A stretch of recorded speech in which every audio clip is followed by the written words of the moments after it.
Hello everyone, welcome back to ThoseYGOguys. I'm your host Alessandro. So, yeah, I know it's been quite some time you've heard, since you last heard from me basically. I'm not gonna lie, my interest in the game, mostly throughout January format, was just kind of dwindled so much. And it was kind of like, But I'm saving, making my next video for, which is of course this video, just doing the ban list, because it will determine whether or not should I get involved in the game further, or should I just keep on continuing off my break, because to be honest it was kind of not the most interesting format that I've experienced. But I mean, it wasn't horrendous, but it was just kind of stale in a sense. Kind of like a dry season, if you want to say that. But enough of boring you guys to death hearing more of that. Let's get started with the April 1st, 2015 ban list. And I'm going to give you guys my personal thoughts, and we'll continue from there. First things first, on the forbidden section, we have 4 monsters were banned, and they are the 4 dragon rulers. Yes, it kind of sucks for decks that utilize dragon rulers as an elemental support, like Mermals utilize Tidal for support, or maybe Sylvans utilize the dragon rulers for elemental support. Or even like Machina Gadget utilizing Redox for elemental support, stuff like that.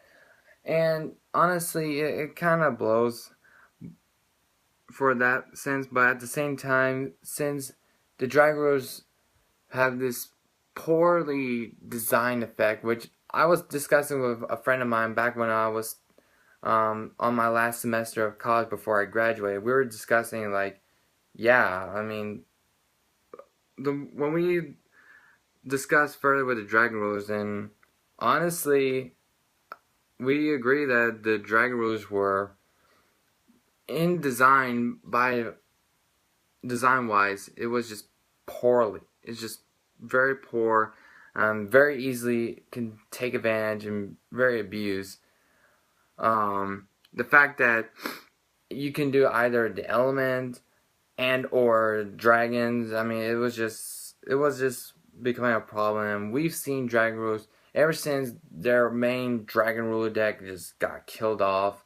Then they started flocking into other decks like to Dragoonies, and then Dragoon just got the axe for no apparent reason because of dragon rulers. And then same goes to Hieratics. Hierat got hit as well. And they flocked to Lightsworns, which I don't even know why, but even I did play Lightsworn rulers, but it was becoming a problem. And then number 95, Galaxy Eyes Dark Matter Dragon, and then seeing Red Eyes gain new support, especially that new the new Red Eyes Xyz monster. I forgot the name. I think it's Red Eyes Darkness Flare Dragon. I think that it was called. I mean, you can tell it's going to become a cancerous process, to the point like they had to hit so many cards just to keep Dragon Rulers to keep Dragon Rulers legal. And I think it was for the best. The OCG did it, the same list, but I'm very surprised that they did this. The TCG Konami did it in this list, but I mean, it was needed to happen, unfortunately. But who knows? Maybe we'll probably see Dragon Rulers come back with the new errata or so. Who knows? Maybe in the future. We'll just have to wait and see. But continuing on with our forbidden section, we also have a spell card known as Snatch Steel, which Konami recently unbanned in the January 2015 ban list. According to from what I've heard, since they got quote unquote from one of the Konami representatives, I think mainly it's for like Lithium 2300. Like he said, like the Konami representative stated that they wanted to test the waters with Snatch Steel and see how it will impact the meta game. And obviously, if you have been paying attention to the what's been going on throughout the January 2015 format, Snatch Steel have made a humongous impact, and I think a lot of people can agree that it's a card that shouldn't have been back into the game. At least not the way it is. And I mean, the game has been a lot more advanced compared to back in the days when it was first released is in the Spell Ruler set, which is a very big difference. It's like Stone Age Yu-Gi-Oh to current modern day Yu-Gi-Oh. I mean, it's such a big difference. But Snatch steals games still up to this day. But that's it for the forbidden section. Let's move on to the limited section. First off, we have all the cards that have been errata in the new Gold series. They are back. They were once forbidden card, but then they've been redesigned with the new errata, and they are now can I put them as a limited section. And those cards are like Sinister Serpent. Let me see. Temple of Kings, Crush Card Virus, Exchange the Spirit, and Ring of Destruction. So those cards are now back in the game with the new errata. Continuing on, back into the limited section, we have Tour Guide from the Underworld being hit to 1. Now, this is a direct hit to, what was it? Burning Abyss. But it really doesn't hurt Burning Abyss that much.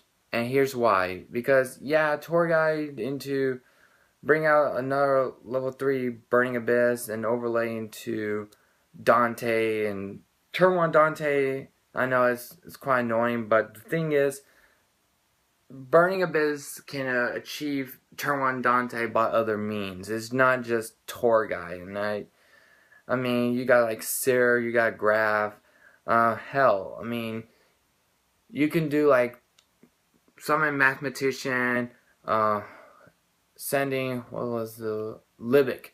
Sending Libic to the graveyard. Libic's effect, special summon himself, with the effect, or special summon a Burning Abyss monster from your graveyard to your side of the field with his effect negated, so he won't self-destruct because of Mathematician being face up on the field. So then you can still make Dante, or you could do like Crane and stuff. I mean, and not only that, Fire Lake is still a thing, and Fire Lake is such a ridiculous card. The fact that you plus without going minus, and your opponent minus harder just by one resolution of Fire Lake, and not only that, you can just recycle Fire Lake because of cards like Dante and So I mean, it's really crazy. But I mean, I would say like Burning Abyss will still be strong, still, especially they're getting new support in the crossover souls. I mean, Cross Souls, I think it was called. God, I completely forgot what the set that's coming out of May's name. I'm probably gotten it wrong, but the May set will contain future support for Burning Abyss. So that's that. Alright, continuing on with the limited section, we have Dragon Ravine back at 1. Yes. Finally, this gives me more reason to play Dragoonies once more. If you guys have not known, like ever since Dragon Ravine got hit to 0, it was like, what in the world, Konami? And I try to play Dragoonies as much as I can. Just try to see, just to keep the hope alive, and it was kind of like dwindling harder and harder, because it was kind of ridiculous. And now finally, Dragon Ravine is back at 1. Would it make a big impact onto the game? Not really. I feel comfortable that it will go back up in numbers in the future formats. So we can hopefully we'll see that happening for all of you Dragoony fan players and all that. Up next we have preparation or rides. I think of all the banlist prediction videos I've seen, this is the most common one, and I don't need to explain why, because I mean Necros have been abusing this card. It was such a powerful card in itself. So I don't need to get too much detail on that one. Up next we have Sacrifice. This card was a very interesting hit for Konami, but also it was, according to one of the banlist prediction videos I've seen on YouTube, Inch95 brought up, like, you know, the fact that Sacrifice have 4 different effects in one single card. The fact it is a power boost.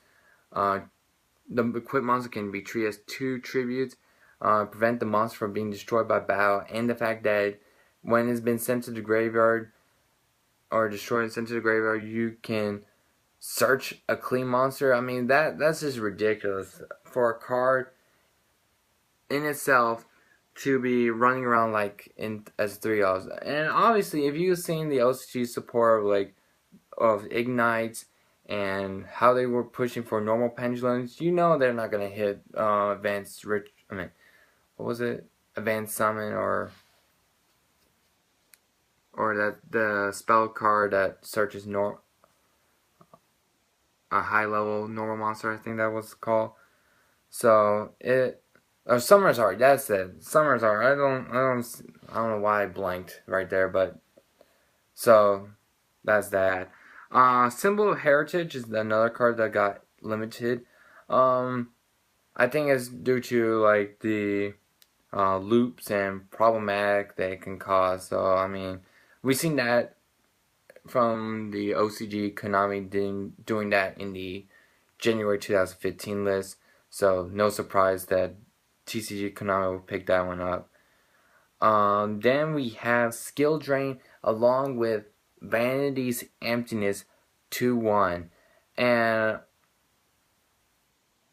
this is probably good. I mean, this helps revitalize a lot of decks. And of course, this also hurts Cleaforts, but honestly, of all the meta decks I've seen, Cleafort's probably my least favorite, to be honest with you. The fact that they can just hide behind floodgate cards and hamper whoever they face against and then beat them down with their own Cleat. I mean, it was just ridiculous, but enough of me bashing Cleaforts. Now with those 2 floodgate cards being at 1, now this will help many other decks to try to at least have a better shot at competing without being hampered. Cards like Vanity's Emptiness or Skill Drain and get blown out, or just wait a few turns trying to find out, and by then, who knows, like the Cleafort player or one of the top contending meta decks would just be so far ahead of you that you pretty much lost. And you know, I like this hit, though. I mean, I like all those hits so far that Konami has done. Up next, we go to the semi-limited section, and first up we have the Cleaforce Scout 2-2. The fact that it's a constant searcher, paying 800 life points, it's just like it's just a mere cost, but you could search for whatever Cleat card you feel like. So overall, okay, sure, it's not that damaging. Well, compared with Sacrifice, that was like the least damaging, but enough of that. Up next, Necros of Brionek 2-2. This one catches a lot of people by surprise. We thought they would not touch Necros directly, but they actually did, and which is pretty interesting. So we'll see how.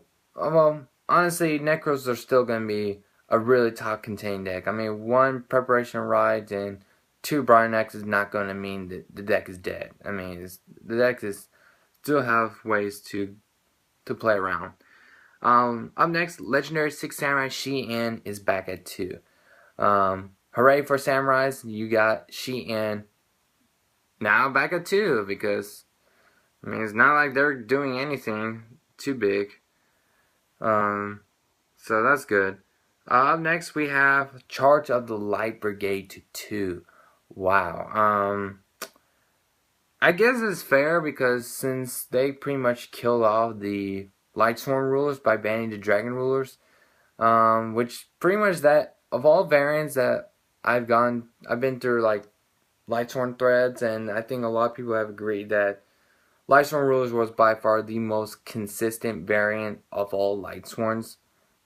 And I play Lightsworn rulers, and I think that it was by far the most consistent so far. And since they banned Dragon rulers, I mean, playing Charge of Light Brigade is going to be really helpful for Lightsworns. But it's not just for Lightsworn, but for other decks as well, such as Chaos Dragons, Infernoids. I know like Synchro Streamus plays a Lightsworn engine in his Junk Doppel deck or so. I mean, stuff like that. I mean, I'm sure like it's gonna be interesting. Would that mean Lightsworns are coming back to be meta? No, not really. I mean, I've heard the same story when Judgment Dragon went back to 3, when Lumina went back to 3, when Honest went to 2. I mean, it's like, you know, Lightsworns have their moments to shine. It's been long past that now, unfortunately. Finally, the semi-limited section, we have Sacred Sword of 7 stars. You ban Dragon Rulers. What other deck would fully abuse Sacred Sword of 7 stars? I mean, seriously, I mean, it's not gonna make too much of a impact. Might help certain decks, but I mean, overall, yeah. Alright, finally, the unlimited section. We have the 4 baby dragon rulers back. Since they banned big dragons, whatever. Brotherhood of the Fire Fist Spirit to 3. So now, Fire Fists in general are now at their full power. Like, no cards from the archetype are anywhere on the list now. Now they're all like the 3s. So, good. Now, of course, Rekinley's still at 1, but that means now you have more variety of how you play Fire Fist. You can play 3-axis Fire Fist, you can play 3.5 Fire Fist, or 4-axis. I mean, you have a wide variety of plays with that deck. So that's pretty cool for Konami giving 3-axis a break, and you know, let's see how things will go. Gladiator Beast Bestiary to 3. Finally, it took them a while to put Bestiary from 1 to 3. I will be honest, I would expect them to put it like to 2 at first and then to 3, but then again, they put Wolfbark and Gun from 1 to 3, so I don't think that would make much sense. So that means Gladiator Beasts are now at full power, same like Black Wings. So that's pretty cool. Will Gladiator Beasts make an impact onto the metagame? Time will tell. We'll just have to wait and see. Let's see there. Gorz is at 3. Okay. Gorz is a pretty interesting card.